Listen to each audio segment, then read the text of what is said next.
Bismillah, alhamdulillah, wa salatu wa salam ala rasulillah. We wanted to touch on the theme with regard to the struggles that people encounter. And we opened up this theme before under the whole topic of how mental health can impact us spiritually. I wanted to focus on a different angle with regard to the struggles that people go through. And sometimes they can be so impactful that people will interpret them to be a crisis of faith or a crisis of Iman. And it's not necessarily the case. One of the things that we know about Islam is that Islam has a principle that when a situation of hardship becomes so overwhelming that it is necessary to facilitate so that that hardship is somewhat more manageable or one that can be dealt with. And so we find, there are situations of extremity. Like for instance, if a person were in such a situation that it's a life or death situation, it's permissible to do some things that are haram within reason in order to safeguard that life. The famous example is the ideal example of someone being in a situation where they're going to die from thirst, and that the only thing that they have to be able to save their lives or safeguard his or her life in that situation of hardship would be to drink the alcohol. And we find that, there's other situations that are similar to that. And it's not to be exaggerated or abused, but it's just the fact that Islam has certain concepts and principles and values in which there's certain things which are stable. Like, for instance, preservation of the intellect or the mind, preservation of life, preservation of family, preservation of dignity, preservation of wealth. We see that Islam has some things that are very stable, that sometimes the normal situation that we experience in which everything kind of just flows normally, it doesn't really disrupt those things. There's no problem really. If there's a safe environment, there's no problem with the issue of safeguarding life, right? If it's an environment in which the economics is moving in the proper way, then people's wealth is preserved. If it's a place of justice, people's dignity is preserved, right? If it's a place where there's enough freedom, the deen can be established. And this is a high level discussion, but I just wanted to say that what I'm about to say has some sort of foundation to it. And that's the backdrop of the thinking, that we have objectives in our deen and our way of life as Islam, that those objectives are stable and constant and absolute. And we have to make sure that they're upheld, or else there's no deen in the core. Even if it is that we find ourselves being deficient in other areas of the deen, these things, they just can't, be disrupted. And one of the things that people go through is when the conditions of life become so hard, difficulty in getting work, things are very expensive, there's no justice. You find that affects and it impacts people's ability to properly practice, because it has an impact on people's emotional states. It has an impact on the way that they look at themselves, right? If you are in a situation in which homes are $250,000 and the only thing that you're making is $30,000 a year, and your job is unstable, and you're supposed to be the breadwinner for your family, that takes away from you a lot. In a situation in which really you can't compete in that type of environment. It's not so easy to compete, so to speak. If you're in an environment in which you have a master's degree or a PhD, or you have experience and is not valued, and you find yourself at minimum wage labor, it impacts. Now, remember that when we talk about the Arab Spring, as much as people want to talk about the Arab Spring and talk about the impact of outside influence, remember that one of the things that sparked this off was that educated young man who was in Tunis, who was in the street with his food cart, and he was trying to sell food, and he was trying to provide for his family, and he was put in a situation in which the police in Tunis they made it difficult for him to even to live, and he ended up torching himself. He torched himself. And so it's easy to sit there and say, or to stand there and say, oh, well, this was not allowable in Islam. But I doubt if the brother had a crisis of Iman. Honestly, I think that people reach a state in which they feel desperate. And it's not that they have that desperation that they don't trust in Allah wa ta'ala. The problem is when injustice reaches a certain point, and human beings make things difficult. And your problem is with other human beings, it's not with Allah wa ta'ala. This appears to be a crisis of faith when it's not a crisis of faith. Because those very people in and out on a daily basis, the only thing that they have is their faith to make them move through the day. To make them have a sense that I can make it from 1 minute to the next. Because if they're looking at material causes, or if they're looking at what society says should be the case, then they feel as though there's no way to win. And in that type of scenario, society came in and interjected, and they took away that man's livelihood and pushed him over the edge. I doubt if the brother had an issue with Allah wa ta'ala. I seriously do. And, the situation is like that in many instances. We see many people struggling. We're going to see this. This is going to be the case. Today, it was marked that 20 million people are unemployed in this country.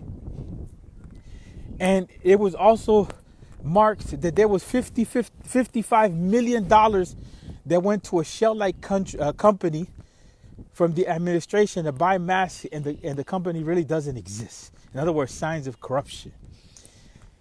People's stimulus support aid package, whatever you want to say, those checks that went out, many went out to bank accounts which were problematic. This stuff was not even verified. It wasn't checked. It was haphazardly sent out. And so people are without the supports that they need. Now they're talking about sending the workforce back, and people, are in a problem. Now in New York, they're talking about, a national rent strike because the security that people had of being, non-evictable, it may not be there any longer. And so people don't have the ability to function. These are situations which cause people to be desperate. And there's many communities that have suffered this throughout the world. There's many communities that have suffered this in the U.S. They have lived in desperate conditions. It's not that they despair from the help of Allah.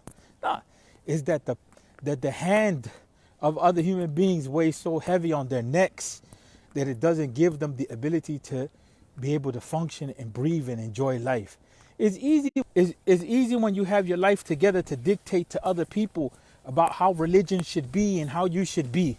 But when you don't suffer in the fire of trials and tribulations, of your dignity being attacked, of your ability to function in the economy, it being stalled or halted or retarded and so on and so forth, then your attitude is completely different. It's, some people, when they get a piece of the pie, so to speak, then, they can sit down and do yoga. They can sit down and have that sense of life is, which one of the favors of our Lord shall we deny type of approach. But when people are deprived, it creates a situation not necessarily of a crisis of faith. It creates a situation in which the ability to be human is attacked. And so we see, for instance, even in recent times, this has been a debate amongst the scholars of Islam for a while. What comes first, the preservation of life, human life, or the practice of religion? And so some people, they have a misunderstanding of these objectives that are absolutes in the deen of Islam. If you don't have a human being, you have no practice of Islam that's required of a human being. You may have the practice of Islam that comes from the universe, that comes from the creation of Allah wa ta'ala. The universe, all of creation is in submittance to Allah, is in submission to Allah wa ta'ala. But the human being requires free will in order for that free will to be given up and submitted to Allah.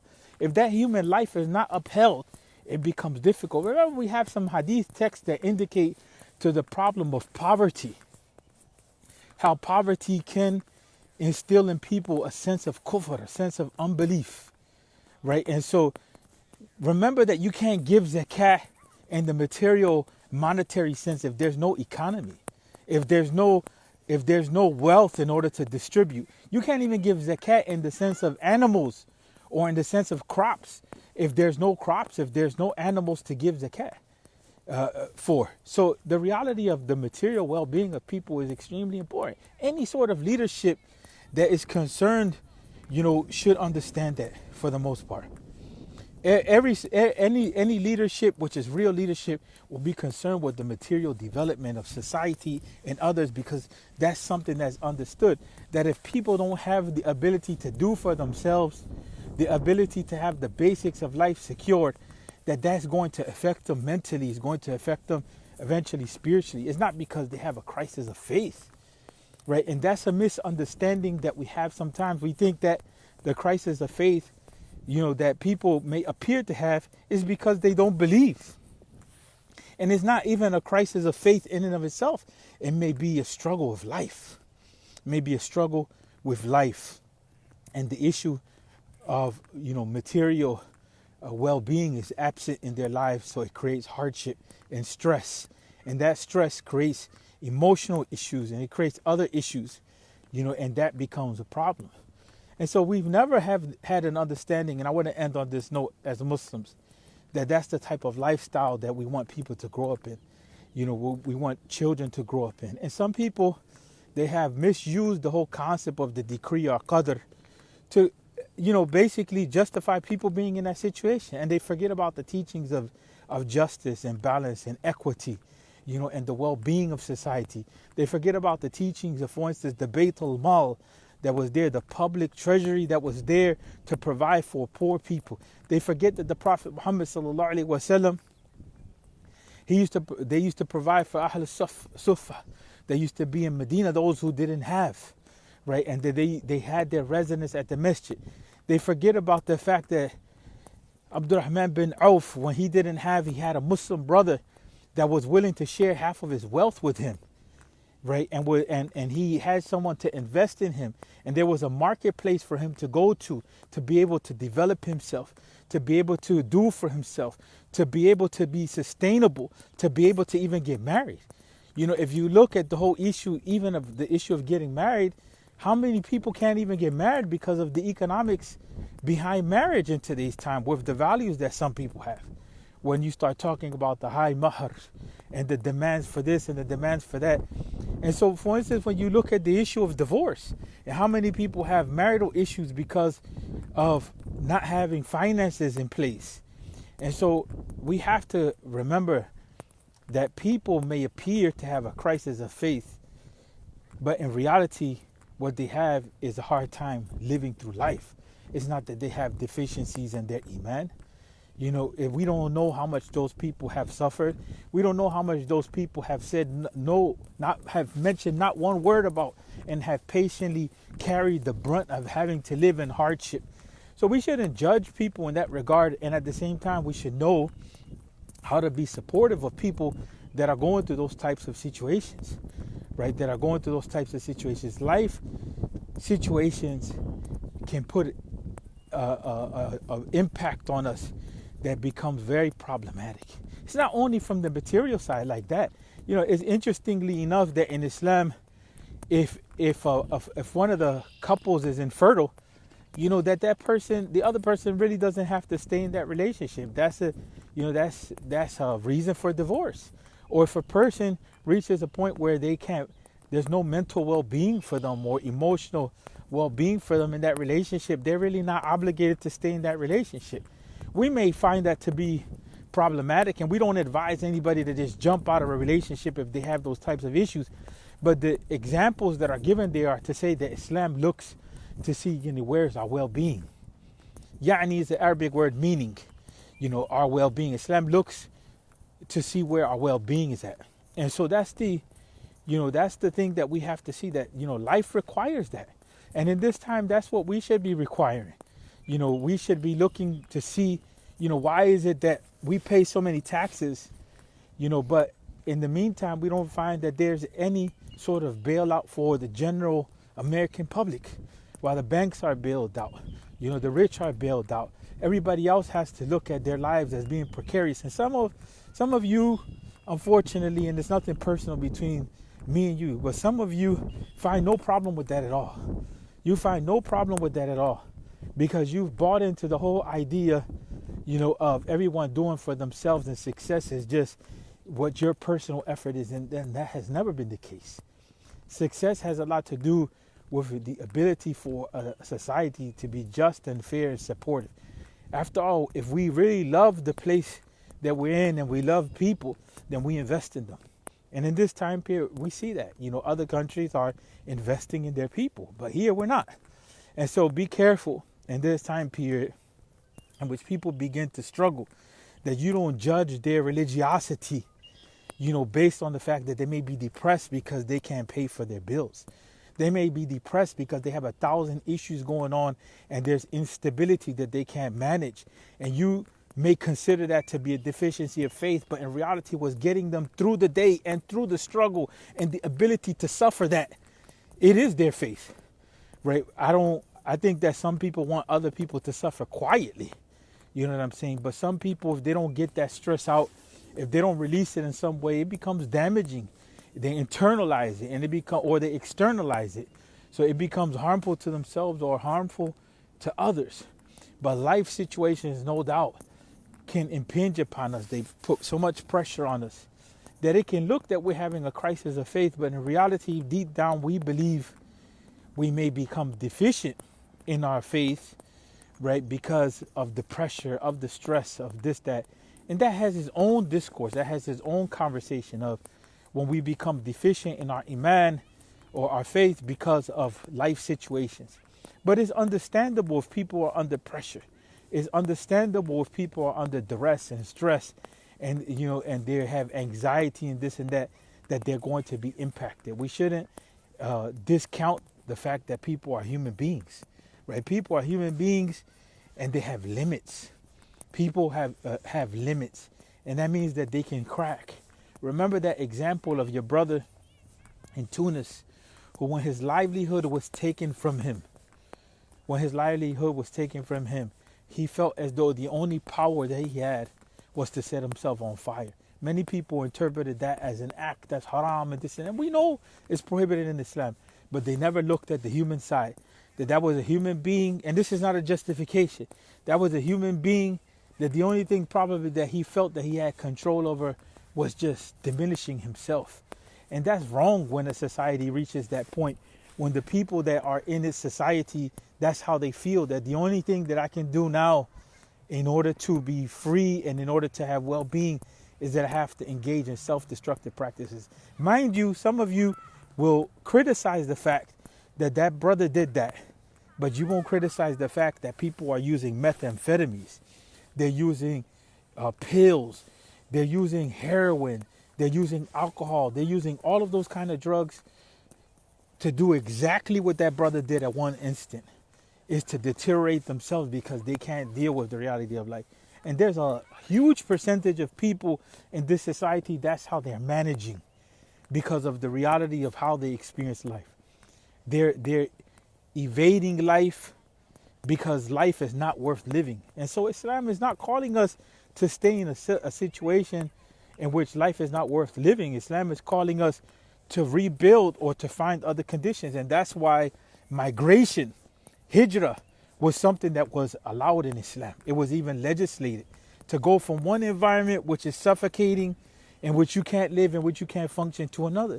And the problem that we face in the 21st century is that those opportunities are not that easy to find for you to migrate from one place to other.